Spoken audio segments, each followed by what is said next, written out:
మీ ఇంట్లో తులసి మొక్క ఉందా?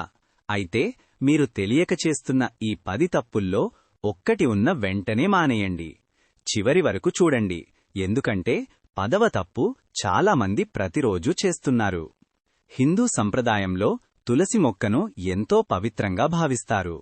తులసి తల్లి లక్ష్మీదేవి స్వరూపంగా పూజలు అందుకుంటుంది. అందుకే ఇంట్లో తులసి మొక్క ఉన్నవారు కొన్ని విషయాలలో ప్రత్యేక శ్రద్ధ వహించాలని పెద్దలు చెబుతుంటారు. ఇప్పుడు తులసి మొక్క దగ్గర చెయ్యకూడని 10 ముఖ్యమైన తప్పులు ఏమిటో తెలుసుకుందాం. పాయింట్ 1. తులసి మొక్కను ఎండిపోనివ్వకండి.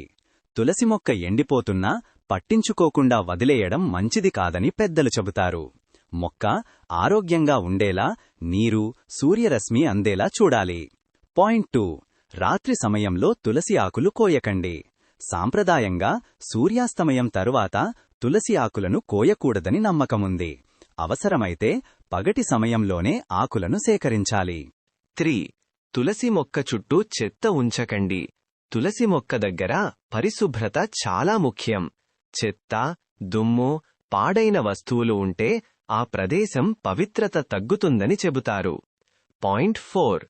పగిలిన కుండలో ఎక్కువ రోజులు ఉంచకండి. తులసి మొక్క ఉన్న కుండ పగిలిపోతే లేదా చాలా పాతదైపోతే కొత్త కుండలో నాటడం మంచిదిగా భావిస్తారు. పాయింట్ 5. అపరిశుభ్రమైన నీరు పోయకండి. తులసి మొక్కకు ఎల్లప్పుడూ శుభ్రమైన నీటినే పోయాలి.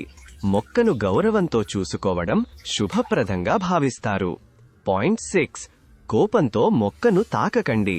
తులసి మొక్క కొమ్మలు లేదా ఆకులను కోపంతో తెంపడం, అజాగ్రత్తగా విరవడం మంచిది కాదని పెద్దలు చెబుతారు.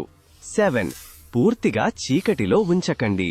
తులసి మొక్కకు సూర్యరశ్మి అవసరం, కాబట్టి పూర్తిగా చీకటి ప్రదేశంలో ఉంచకుండా వెలుతురు వచ్చే చోట ఉంచాలి. పాయింట్ 8. ఎండిన ఆకులను అలాగే వదిలేయకండి.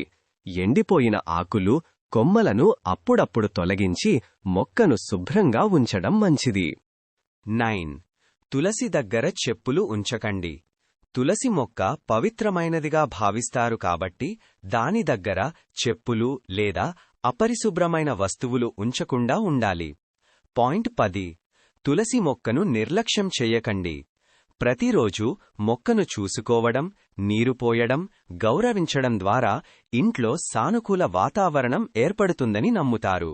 స్త్రీ తులసి తల్లి ఆశీస్సులు మీ కుటుంబంపై ఎల్లప్పుడూ ఉండాలని కోరుకుంటూ ఈ 10 విషయాలను గుర్తుంచుకొని వీడియోని లైక్ చేసి ఓం నమో నారాయణ అని కామెంట్ చేయండి.